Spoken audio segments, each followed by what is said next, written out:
እንጆሪ በጣም አማረኝ ማለት ነው። ግን እንደማይሰጠኝ እርግጠኛ ነኝ። አረብ ቤት ውስጥ የምሰሩቶች በዚህ ነገር እንዳትሸወዱ ነቃ በሉ ማለት ነው። እኔም ሳላውቅ ብዙ ነገር እንደተሸወዱ ከአሁን በፊትም አካፍያቸዋለሁ። ያሽወዳ ግን ዛሬ ላይ አያገኘኝም። አሰላሙ አለይኩም ወራህመቱላሂ ወበረካቱ። ክርስቲያን ወገኖቼ ሰላም ብያለሁ። እንዴት ናችሁ? እኔ ያለሁ አልሐምዱሊላህ። መይሙ ሸቃሊት ነኝ። ዛሬም በአዲስ ቪዲዮ መጥቻለሁ። አብራችሁን ቆዩ። ለቻናሉም አዲስ ከሆናችሁ ላይክ፣ ሰብስክራይብ በማድረግ ቤተሰብ ሁኑ። ውድ ቤተሰቦች የሀገሬ ልጆች እንደኔ አረብ ቤት ውስጥ የምትሰሩ በተለይ ደግሞ አዲስ የመጣችሁ ቶቼ ይህን ቪዲዮ በደንብ ስሙት፣ ይጠቅሟቸዋልና ማለት ነው። ይህም ቪዲዮም ደግሞ ልሰራ የፈለግኩበት ወይም የቻልኩበትን ምክንያት ልንገራችሁ። መግቢያ ላይ እየሰማችኋት እህቴ በእሷ ቪዲዮ ምክንያት ነው ማለት ነው። እሷ የሰራችው ቪዲዮ ረዥም ነው። ይሄ ደቂቃ ብቻ አይደለም ወይም ይሄ ሴኮንድ ብቻ አይደለም እና እውነት ለመናገር ለመጀመሪያ ጊዜ ቪዲዮን ሰማ በጣም ነው ያሳዘነችኝ። ወላይ ከምላችሁ በላይ ካነጋገሯ እንዲሁም ደግሞ የደረሰባትን ነገር ስትናገር ለቀላል ነገር እሷ ግን ራሷን የጎዳችበት መንገድ በጣም ገርሞኛል ማለት ነው። እንዳልኳችሁ እኔም ሳላውቅ ራሴን ጎድቼበታለሁ በብዙ ነገር። ምክንያቱም አለማወቅ በአንዳንዴ ብዙ ነገር ያሳጣል የሀገሬ ልጆች ማለት ነው። እና ይችታችን የምሰራው መዳም ቤት ውስጥ ነው። እርግጠኛ ነኝ አዲስ ሆና እንጂ መቼም ነባር ሰራተኛ በዚህ ልክ ለዚህ ለቀላል ነገር ራሱን አይጎዳም ማለት ነው። ገብቷችኋል? እሱ ምንድን ነው መሰላችሁ? እህታችን መዳም ቤት ውስጥ እየሰራች እያለ አንድ ነገር ልንገራችሁ በዚህ አጋጣሚ አገሬ ልጆች፣ እናንተ የምሰሩበት ቤት ያነ ነገር ከሌለ የሌለው ነገር ያምራችኋል። እውነቴን ነው የምላችሁ፣ ወላሂ ብርቅ ነው የሚሆንባችሁ ማለት ነው። ግን ከዚያ ቤት ያነ ነገር ካለ ሲጀመርም ትዝ አይላችሁም። ይሄን ብላችሁ የቻልኩት ልንገራችሁ። በመጀመሪያ እኔ ሳውዲ አረቢያ ስሰራ በነበረበት ሰዓት ከኔ መዳም ቤት በቃ ብዙ ነገር የለም። ለምን ብትሉ ገና አዲስ ባለትዳሮች ስለሆኑ የራሳቸውን እየወጡ ይመገባሉ ማለት ነው። ሀታ እንደዚህ ፍራፍሬ ምናምን ነገር የለም እና ከእናቷ ቤት ሰር ነው መበላ ማለት ነው። ገብቷችኋል? ከነሱ የለም። ከስንት አንድ የሰውየው ጓደኞች ይመጣሉ ሲባል ብቻ ትንንሽዬ ነገር ገዝቶ ይመጣሉ። አንዴ ትቀርባለች፣ አለቀ ማለት ነው። እና ስለሌለ በጣም ለመብላት ፈልግ ነበር ማለት ነው። እና መበላ የት ነው? ከእናቷ ቤት ስሄድ ማለት ነው።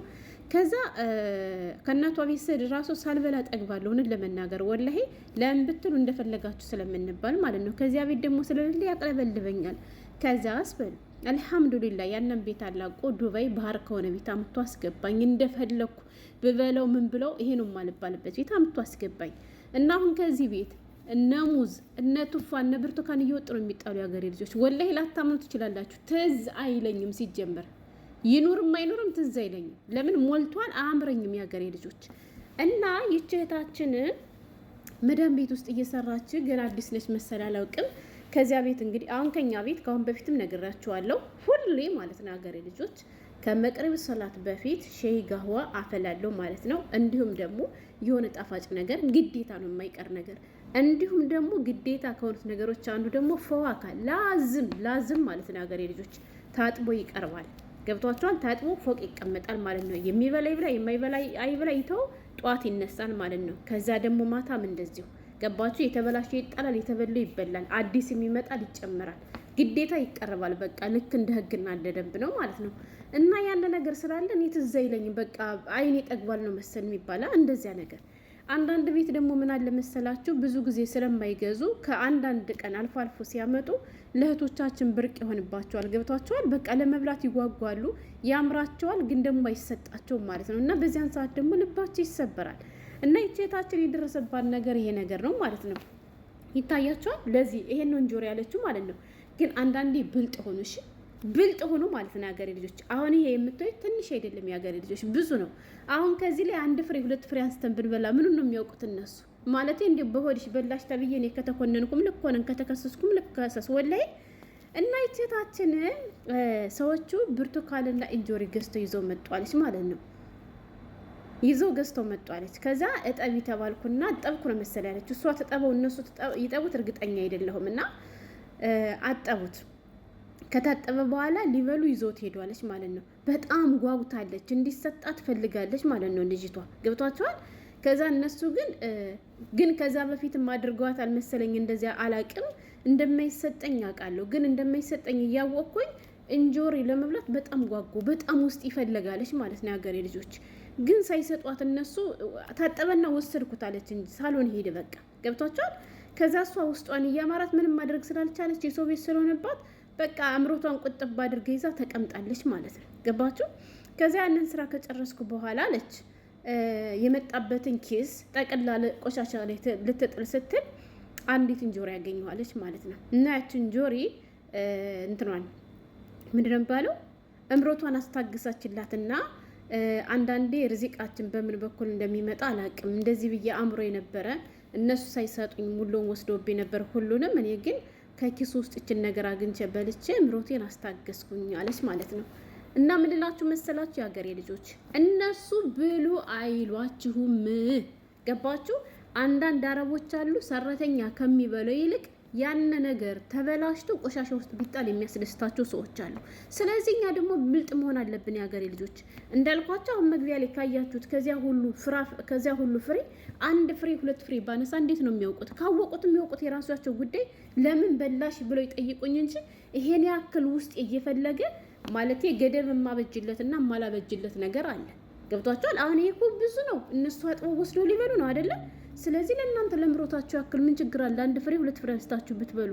አትፍሩ የሀገሬ ልጆች። ብዙዎቻችሁ አረብ ቤት ውስጥ እየተጎዳችሁ ያላችሁ ስለምትፈሩ ነው። እነሱ ብሎ አይሉም የሀገሬ ልጆች። ምን አገባኝ ብላ ወላሂ እንዴ ብልጥ ሆኑ ማለት ነው። እናንተ ጎበዝ ሆኑ። ከእነሱ ፊት ምግብ አትመገቡ። በነገራችን ላይ እነሱ እያዩአችሁ አትብሉ። በቃ አሁን ይሄ ከዚህ ሁሉ አንድ ፍሬ ሁለት ፍሬ ባነሳ ምንድን ነው ችግሩ? እስኪ ንገሩኝ። አንስታችሁ ማለት ነው። ግዴታ ከነሱ ቤት መብላት የለባችሁ። ብድግ አድርጋችሁ ድብቅ አድርጋችሁ ቆይታችሁ ክፍላችሁ ውስጥ ስትገቡ ብሉ። አሁን ይች ደቂቃ ጨርስባችሁ ለመብላትና እኔ በጣም አሳዘነች ልጅቱ ከምላችሁ በላይ ወላይ ያወራሯ ነገር ራሱ ማለት ነው። እና አለቅም ብቻ በየቤቱ በጣም ብዙ ጉድ አለ። ግን ደግሞ ብዙዎቻችን የራሳችን ችግር ነው። ለምን ብትሉ እነሱ የማይሰጧችሁ ከሆነ በእጃችሁ ተጠቀሙ። ይሄን በላችሁ ተብላችሁ ወላይ ሀራም አይሆንባችሁም። ገብቷችኋል? ሀራም አይሆንባችሁም። ምክንያቱም እነሱ አልከለከሏችሁም። ሳትከለከሉ ራሱ በፍርሃት ብቻ የማትመገቡ ብዙ እህቶች አላችሁ። እነሱ ብሎ አይሏችሁም። አትድከሙ የሀገሬ ልጆች። ስለዚህማ ብልጥ ሁኑ፣ ብስል ሁኑ። እንዳልኳችሁ እነሱ እያዩአችሁ አትብሉ። ከዕለታት አንድ ቀን ስትበሉ ካዩአችሁ ያን ነገር ቢያልቅ ሁሌ እናንተ እንደምትበልቱ አድርጎ ነው የሚያስቡ። ሁሌ ባለቀ ቁጥር እናንተ በልታችሁት ያለቀ ነው የሚመስላችሁ ማለት ነው። ግን እናንተ ብልጥ ሆኖ የምትፈልጓትን ነገር ብድግ ብድግ አድርጋችሁ በላስቲክ ጥቅልል አድርጋችሁ ክፍላችሁ ውስጥ ይዛችሁ ግብት። ከዚያ ማታ ስትቀመጡ ብልት፣ ክፍል የሌላችሁ ደግሞ ማለት ነው ጭልስ የሌላችሁ ማጥፋችሁ ውስጥ ግጥም አድርጋችሁ ብልት። እና እንደው አላዬ እንደው እኔ ምን እንደምል አላውቅም። እህቶች ተሰቃዩ ወለይ። መዳምዬ ይቅርበኝ፣ መዳምዬ ይቅርበኝ። እንደው ግን መገፋጠሩ ነው። እኔም እንዳልኳችሁ ሳውዲ እንደዚህ ያለ ህይወት አሳልፌያለሁ። ገብቷችኋል? ግን የዚያን ካሳ አላህዬ ካሰኝ። እንደፈለኩኝ የምኖርበት ይሰጠኝ። ብፈልግ ያበሻ ብፈልግ ያረቡ። እንዳልኳችሁ ፍራፍሬ ሲጀመርም ትዝ አይለኝም፣ አይጥምም። እንደኛ ሀገር ሆኖ እኮ ደግሞ አይጣፍጥም። ግን እናንተ የምትከለከሉት ነገር ከሆነ ምንጉር ነው የሚሆንባቸው የሀገሬ ልጆች። ሁሉም ነገር ብርቅ ይሆንባቸዋል። በቃ ለምን አይናቸው አልጠገበም? የምትከለከሉት ነገር ደግሞ እንዳንዳች ነገር አለና ያን ነገር ለማግኘት ያን ነገር ለመብላት ይጓጓቸዋል ማለት ነው። እና የኔ ውደት ለምሮትሽ ያክልም እንኳን አላህ ደግሞ ያችን ድረዘቀሽ። ግን ለወደፊቱ ብልጥ መሆን አለብሽ። አንቺ እንደዚያ እያማረሽ ለእነሱ እንደዚያ አጥሽ ማቅረብ የለብሽም። የተወሰነ ነገር አንስተሽ ተጠቀሚ።